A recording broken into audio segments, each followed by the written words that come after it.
মানুষ যদি একনিষ্ঠভাবে ভগবানকে সবসময় ডাকতে থাকে না, এই জন্মে না হোক ওই জন্মে, ওই জন্মে না হোক ওই জন্মে, কোনো না কোনো একদিন তাকে সেই মহারাজ উপলক্ষ প্রাপ্ত হয়েই থাকে। ভক্তবৎসল ভগবান কি। এটা হলো দ্বিতীয় কারণ। আর তৃতীয় কারণ হলো মহারাজ ভগবতী বৃন্দার অভিশাপ। এই বৃন্দা কে ছিল? অসুর সম্রাট দত্তরাজ জলন্ধরের স্ত্রী ছিল। জলন্ধরের আরেকটি নাম ছিল শঙ্খচূড়। তাহা জলন্ধর রাবণ ভয় রণহতি রাম পরম পদদয়। সেই জলন্ধর পরে গিয়ে কিন্তু রাবণ হয়েছিল। এই জলন্ধর রাবণ হয়েছে, আর ভগবান তার উদ্ধারের জন্য শ্রীরাম হয়ে অবতার নিলেন। খুব সুন্দর প্রসঙ্গ আসলো মহারাজ। এখন মনের মধ্যে একটি জিজ্ঞাসা উৎপন্ন হয়, এই জলন্ধর রাবণ কি করে হলো? খুব সুন্দর প্রসঙ্গ শোনালেন। আর তুলসী মানে বৃন্দা কেন অভিশাপ দিয়েছিলেন, এই বিষয়ে খুব সুন্দর কথা বর্ণন করা হয়েছে। এই তুলসী কে? তুলসী হলো বৃন্দা, বৃন্দাই হলো তুলসী। কদাচিৎ কোন সময় ধর্মধ্বজের ঘরে কন্যারূপে ভগবতী তুলসী জন্মগ্রহণ করেছিলেন। পরম প্রতাপী রাজা ধর্মধ্বজের কন্যা হলেন তুলসী। ভগবতী তুলসী বাল্যকাল থেকেই নারায়ণের পরম ভক্ত ছিলেন। কার ভক্ত ছিলেন? নারায়ণের। তা নারায়ণের তিনি অত্যন্ত ভক্তি করতেন। তো ভগবতী তুলসী ভগবান শ্রী নারায়ণের উপাসনার জন্য হিমালয়ের মধ্যে গমন করেছেন। নারায়ণের উপাসনা করবেন, তাতে যেন উত্তম বর প্রাপ্তি হয়। উত্তম বরের কামনায় তিনি নারায়ণের তপস্যা করতে বেরিয়েছেন। যার সময় পথের মধ্যে তিনি হঠাৎ করে মহারাজ এক জায়গায় পর্বতের শৃঙ্খলায় এক বৃক্ষের নিচে গণেশকে দেখেছেন। গণেশ সেখানে ধ্যানরত হয়ে, গণেশও সেখানে নিজ ইষ্ট ভগবান শ্রীহরিকে স্মরণ করছিলেন। দেখুন, গণেশেরও ইষ্টকে, জোরে বলো, গণেশের ইষ্টকে ভগবান শ্রীহরি। তা গণেশ নিজ ইষ্ট ভগবান শ্রীহরির চিন্তন করছেন। আর ভগবতী তুলসী যখন সেখান থেকে যাচ্ছে, দূর থেকে তিনি গণেশকে দেখে গণেশের প্রতি খুব আকর্ষিত হয়ে গেলেন, মোহিত হয়ে গেলেন। আহা, কি সুন্দর গণেশ! মনে মনে ভাবলেন, যদি এই গণেশকে আমি পতিরূপে পেতাম। এই বিচার করে তিনি গণেশের সম্মুখে গিয়ে উপস্থিত হলেন। গণেশের দিকে তিনি তাকিয়ে যখন গণেশকে সম্বোধন করলেন, হে গজানন, গণেশ সঙ্গে সঙ্গে চোখ খুলে সামনে দেখল তুলসী। অহো দেবী, আসো আসো, বসো, কি চাও বলো। ভগবতী তুলসী গণেশের সঙ্গে বার্তালাপ আরম্ভ করে দিলেন।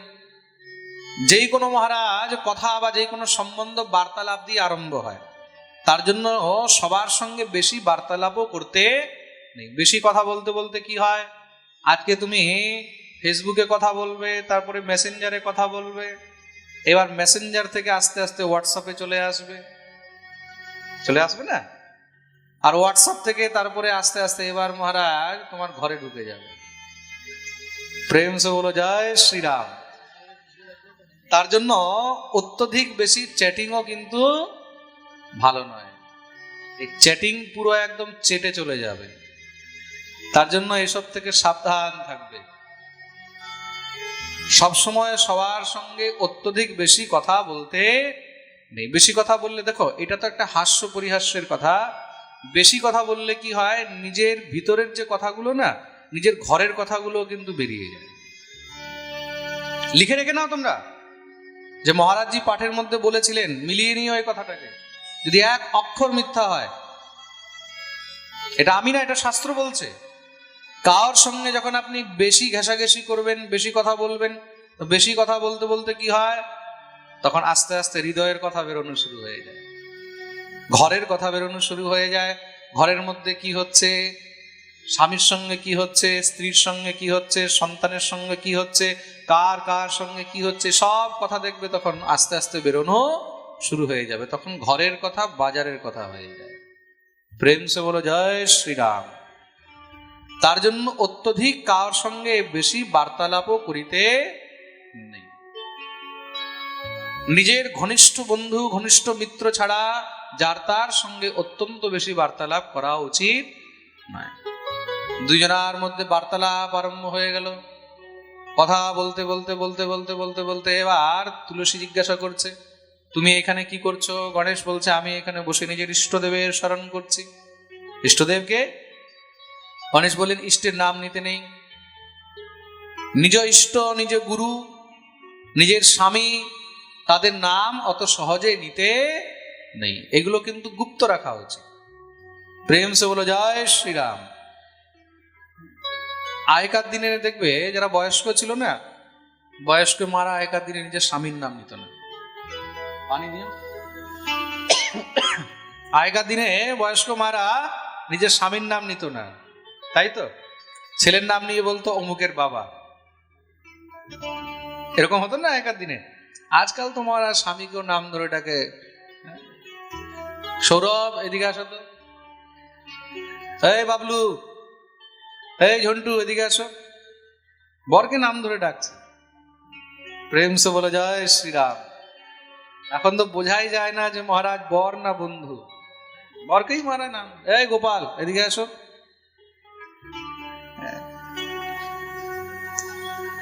প্রেম সে বলে জয় শ্রীরাম। বর্তমানে তো সেই মহারাজ মর্যাদা ইত্যাদি সব শেষ হয়ে যাচ্ছে।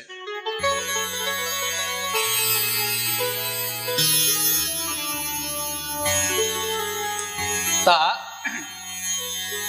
গণেশও জিজ্ঞাসা করলেন যে তুমি এখানে কি করছো? তুলসী বললেন, আমিও নিজের ইষ্টের এখানে সাধনা করতে এসেছি। তা ইষ্টের সাধনা করতে এসেছো, তা তোমার দেরি হচ্ছে না? তুলসী বললেন, কিন্তু কি বলবো, তোমাকে দেখে আমি তোমার প্রতি মোহিত হয়ে গেছি। গণেশ বললেন, এই কি বলছো? বলে, হ্যাঁ গজানন, মনে মনে আমি তোমাকে পছন্দ করে ফেলেছি। গণেশ বললেন, কিন্তু এটা তো উচিত নয়। কেন? বলে, আমি তো স্ত্রীজিত হয়ে থাকতে চাই। স্ত্রী যেত হাকাময়া, স্ত্রীজিত হয়ে থাকতে চাই, মানে আমি জীবনে কোনো স্ত্রীর সঙ্গে সম্বন্ধ রাখতে চাই না। তুলসী বললেন, এরকম বললে কি হবে? একা একা জীবনে কতদিন থাকবে? তাহলে বলে, তুমি আমাকে বিবাহ করো। তুলসী এই বিবাহের প্রস্তাব রেখে দিলেন। গণেশ বললেন, সে তো কখনোই সম্ভব নয়, কারণ আমি ব্রহ্মচারী থাকবো জীবনভর। তুলসী বললেন, তুমি আমার প্রেমকে এইভাবে প্রতিকার করে দিলে। আমি তোমাকে কতটা ভালোবেসে বিবাহের প্রস্তাব রেখেছি, আর আমার মতন তুমি গুণশীল কন্যা খুঁজেও পাবে না। আচ্ছা, অনেক সময় কি হয়, কারোর মধ্যে যদি কিছু গুণ হয়, সেই গুণের অভিমানও হয়ে যায়। মানুষ দেখবে আরো চারজনকে বলে বেড়ায়, আমার মতন তুমি খুঁজেও পাবে না। আর দেখবে স্বামী স্ত্রীর মধ্যে যখন ঝগড়া হয় না, তখন এই কথাটা আরো বেশি বেরোয়। আর বিশেষ করে স্ত্রী জাতির মুখ থেকে তো সবসময় বেরোবে, আমার মতন তুমি খুঁজেও পাবে না। ওরে বাপ, সাক্ষাৎ অবতার নিয়ে এসেছে, আমার মতন তুমি খুঁজেও পাবে না। সেই কথা এখানে তুলসী বললেন, আমার মতন তুমি খুঁজেও পাবে না। গণেশ বললেন, আমাকে খোঁজার দরকার নেই। অপমানিত হয়ে গেলেন, তুমি আমার অপমান করছো, যাও আমি তোমাকে অভিশাপ দিচ্ছি, তোমার একটা নয় দুইটা বিয়ে হবে। গণেশকে বললেন, তোমার একটা নয় দুটো বিয়ে হবে। যখনই বললে একটা নয় দুটো বিয়ে হবে, গণেশ তখন কুপিত হয়ে গেলেন, দূরে সর এখান থেকে, তুই আমাকে অভিশাপ দিলি, আজ থেকে যেন তোর ছায়াও আমার গায়ে না পড়ে। তুলসীকে কি বললেন? তোর ছায়াও যেন আমার গায়ে না পড়ে, তুই আমাকে অভিশাপ দিলি। যেইভাবে অসুরগণ কথায় কথায় ক্রুদ্ধ হয়ে যায়, কথায় কথায় রাগারাগি করে, তোরও স্বভাব এরকম হয়ে গেছে তো, চিন্তা করিস না, তোকেও অসুরের সঙ্গে বিবাহ করতে হবে। গণেশ অভিশাপ দুইটি জিনিস দিলেন, কি তোর ছায়াও যেন আমার উপরে না পড়ে। তার জন্য গণেশকে কখনো তুলসী অর্পণ করিতে নেই, তাহলে গণেশ রুষ্ট হয়ে যায়। প্রেম সে বলো জয় শ্রীরাম। তা গণেশকে কি অর্পণ করবে? দুর্বা অর্পণ করবে। কি অর্পণ করবে? দুর্বা। গণেশকে কখনো তুলসী অর্পণ করতে নেই। আর গণেশ তাকে অভিশাপ দিলেন, তোর বিবাহ অসুরের সঙ্গে হবে। ভগবতী তুলসী কাঁদতে কাঁদতে মহারাজ সেখান থেকে এসে ভগবানের দিব্য সাধনা আরম্ভ করলেন। হে প্রভু, আমি অসুরকে বিবাহ করতে চাই না, তুমি আমাকে কৃপা করো যেন তোমাকেই আমি পতিরূপে পাই। ভগবান নারায়ণের দিব্য মহারাজ তপস্যা আরম্ভ করলেন, সাধনা আরম্ভ করলেন। আর তুলসীর অভিশাপের কারণেই গণেশের দুইটি বিয়ে হলো। কার সঙ্গে? ঋদ্ধি আর সিদ্ধির সঙ্গে দুইটি স্ত্রী হলো। আর সেই তুলসী মহারাজ পরজন্মে গিয়ে কাল নেমির ঘরে কন্যা হয়ে জন্মগ্রহণ করলেন। নাম হলো বৃন্দা। নাম কি হলো? জোরে বলো। বৃন্দা। অসুর কুলে জন্মগ্রহণ করেও বাল্যকাল থেকে তার মধ্যে নারায়ণের প্রতি অত্যন্ত নিষ্ঠা, অত্যন্ত প্রেম ছিল। আর এইদিকে সেই সময় কি হয়েছে, সমুদ্রের থেকে মহারাজ একটি বিশাল বড় দৈত্য উৎপন্ন হয়েছে, জন্ম নিয়েছে। তার নাম হলো জলন্ধর। তার নাম কি? জলন্ধর। এই জলন্ধর ভগবান শ্রীহরির পরম ভক্ত ছিল। কিন্তু জলন্ধর সেও কিন্তু শ্রীহরির পরম ভক্ত ছিল। আর সেই জলন্ধর ভগবানের তপস্যা করলেন। যখন তপস্যা করেছেন তখন ভগবান তাকে আদেশ করলেন যে যাও, তুমি গিয়ে বৃন্দাকে বিবাহ করো। তাকে বিবাহ করতে বললেন? বৃন্দাকে। জলন্ধর কিন্তু একদিক দিয়ে ভগবানের শালা হয়। একদিক দিয়ে ভগবানের শালা হয়। শালা কেন? ভগবানের স্ত্রীকে লক্ষ্মী। লক্ষ্মী কোথা থেকে জন্ম নিয়েছে? সমুদ্র থেকে। আর জলন্ধর কোথা থেকে জন্ম নিয়েছে? সমুদ্র থেকে। একই গর্ভের থেকে দুইজন জন্ম নিয়েছে, একই জায়গা থেকে। তার জন্য দুইজন সহোদর। দুইজন সহোদর। সেই সম্বন্ধে দেখতে গেলে জলন্ধর হলো ভগবানের শালা। জলন্ধর বৃন্দাকে বিবাহ করেছেন। ওই যে অভিশাপ ছিল বৃন্দাকে যে অসুরের সঙ্গে তোমার বিবাহ হবে, এই জলন্ধর আবার কিন্তু সাধারণ নয়।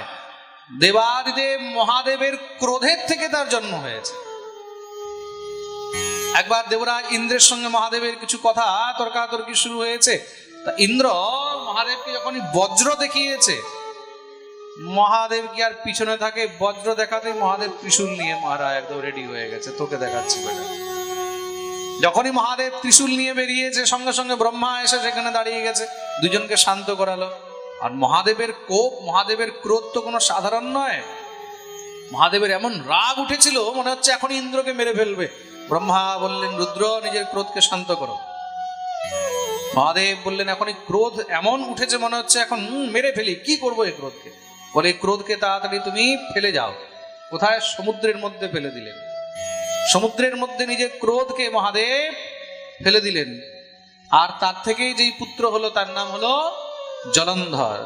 তার নাম কি? মহাদেবের অংশ থেকে উৎপন্ন হয়েছে, ক্রোধের থেকে উৎপন্ন হয়েছে। ব্রহ্মার ক্রোধ থেকে উৎপন্ন হলেন মহাদেব, আর মহাদেবের ক্রোধ থেকে উৎপন্ন হলো কে? জলন্ধর।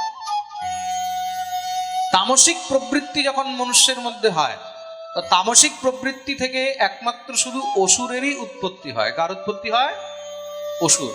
তার জন্য এই সংসারের মধ্যে যারা সাধক, যারা বৈষ্ণব, যারা ভক্ত, তাদেরকে তামসিক প্রবৃত্তি থেকে সবসময় বেঁচে থাকতে বলা হয়।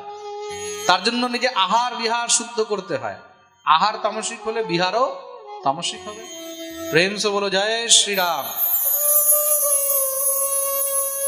ভগবতী বৃন্দা এতটাই মহারাজ নিষ্ঠাবান আর পতিব্রতা ছিলেন। ভগবতী বৃন্দা জলন্ধরকেই নারায়ণ রূপ মেনে, পতিকে পরমেশ্বর বলা হয়, তো বরকে বিষ্ণু বলা হয়েছে। বরকে কি বলা হয়েছে? বিষ্ণু বলা হয়েছে। তার জন্য তিনি বিষ্ণু স্বরূপ মেনেই নিজের স্বামীকে সেবা করতেন একনিষ্ঠভাবে। সেই পতিব্রতা নারীর প্রতাপের কারণে জলন্ধর ত্রৈলোক্য বিজয় করে ফেলেছে। জলন্ধরকে কেউ পরাস্ত করতে পারেনি, কেউ হারাতে পারেনি। স্বর্গ, মর্ত্য, পাতাল তিনও লোকে মহারাজ বিজয় প্রাপ্ত করেছে। একবার কি হয়েছে, জলন্ধরের দৃষ্টি পার্বতীর উপরে পড়েছে। পার্বতীর উপরে যখনই দৃষ্টি পড়েছে, পার্বতীকে মহারাজ জলন্ধর বিবাহ করার জন্য মনে যখনই ইচ্ছা প্রকট করেছে, পার্বতীর সঙ্গে সঙ্গে সেখান থেকে অন্তর্ধ্যান হয়ে দৌড়ে মহাদেবের কাছে গিয়ে কথা বললেন। মহাদেব কুপিত হয়ে গেলেন। কুপিত হয়ে মহাদেব তার সঙ্গে যুদ্ধ আরম্ভ। এই সংসারের মধ্যে মানুষ যখন নিজের সীমা অতিক্রম করে, খুব মন দিয়ে শুনবে, এই সংসারের মধ্যে মানুষ যখন পরস্ত্রীর উপরে কুদৃষ্টি রাখে, সেখান থেকেই তার পতন আরম্ভ হয়ে যায়। প্রেম সে বলো জয় শ্রীরাম। জলন্ধরের কিন্তু এত তাড়াতাড়ি পতন হতো না। পতনের কারণ কি হলো? পরস্ত্রী। পার্বতীর দিকে যখনই মহারাজ কুদৃষ্টি পড়েছে, মহাদেবের সঙ্গে যুদ্ধ আরম্ভ হলো। সেই যুদ্ধের মধ্যে মহাদেব জলন্ধরকে পরাস্ত করতে পারলেন না। জলন্ধরে আরো সাহস বেড়ে গেল। সমস্ত দেবতাগণ তখন ভগবান শ্রী হরির কাছে গেলেন, বলে প্রভু জলন্ধরকে কেন মারা যাচ্ছে না? স্বয়ং মহাদেব মারতে পারছেন না। ভগবান বললেন তার স্ত্রী অত্যন্ত পতিব্রতা, আর যার স্ত্রী পতিব্রতা হয় সেই স্ত্রীর সিঁদুরকে অত সহজে মোছা যায় না। খুব মন দিয়ে শুনবে, কিন্তু তার পাতিব্রত ধর্মের প্রতাপে জলন্ধরকে কেউ মারতে পারছে না। তাহলে তাকে কি করে মারা যাবে? বলে কেউ যদি বৃন্দার সতীত্ব নষ্ট করে, কেউ যদি বৃন্দার সতীত্ব খণ্ডন করে, একমাত্র তবেই গিয়ে জলন্ধরের মৃত্যু হবে। সমস্ত দেবতাগণ ভগবান শ্রীহরিকে বললেন, প্রভু এই সংসারের মধ্যে পতিব্রতা নারীর পাতিব্রত ধর্ম নষ্ট করার সামর্থ্য তো কারোর মধ্যে নেই। পতিব্রতা স্ত্রী যদি কাউকে অভিশাপ দেয়, সে সেখানেই জ্বলে ছাই হয়ে যাবে। পতিব্রতা স্ত্রী যদি কার উপরে মহারাজ একবার ক্রুদ্ধ হয়ে যায়, সে সেখানেই নষ্ট হয়ে যাবে। তা কে নিজের জীবন নষ্ট করতে চাইবে? তাই তো প্রভু, এই কাজ তো আপনাকেই করতে হবে। কেন? আপনি হলেন সমর্থবান। আপনি হলেন সমর্থবান। প্রভু আপনি যদি কৃপা না করেন, তাহলে জলন্ধরের অত্যাচার অত্যন্ত বেড়ে যাচ্ছে। ভগবান বললেন ঠিক আছে, চিন্তা করো না, আমি। দেবাদিদেব মহাদেবকে বললেন যাও তুমি যুদ্ধ করো। ভগবান শ্রীহরি যদি চাইতেন, তাহলে ভগবান শ্রীহরিও নিজেও যুদ্ধে মারতে পারতেন, কিন্তু ভগবান কেন মারেননি? কেন কি লক্ষ্মী ভগবানকে হাত জোড় করে বললেন, প্রভু আপনি জলন্ধরকে মারবেন। সে সহদর তো, যতই হোক মহারাজ নিজের ভাই। এই সংসারের মধ্যে কোন বোন চাইবে যে আমার ভাইকে মেরে দে? প্রভু তার জন্য আপনি নিজ হস্তে জলন্ধরকে মারবেন না? ভগবান বললেন ঠিক আছে, কথা দিলাম আমি মারব। মহাদেবকে বললেন যাও তুমি যুদ্ধ করো। মহাদেবের সঙ্গে জলন্ধরের যুদ্ধ আরম্ভ হলো। জলন্ধর যুদ্ধ করতে গেছে, ভগবতী বৃন্দা এক নিষ্ঠভাবে ভগবানকে ডাকছেন। হঠাৎ করে কি হয়েছে, ভগবান সেখানে জলন্ধরের রূপ ধারণ করে এসে উপস্থিত হয়েছেন। যখনই জলন্ধরকে হঠাৎ করে এসে উপস্থিত দেখেছে, ভগবতী বৃন্দা বুঝতে পারেন। বৃন্দা ভাবলেন জলন্ধর হঠাৎ যুদ্ধ থেকে এসেছে, কি হয়েছে?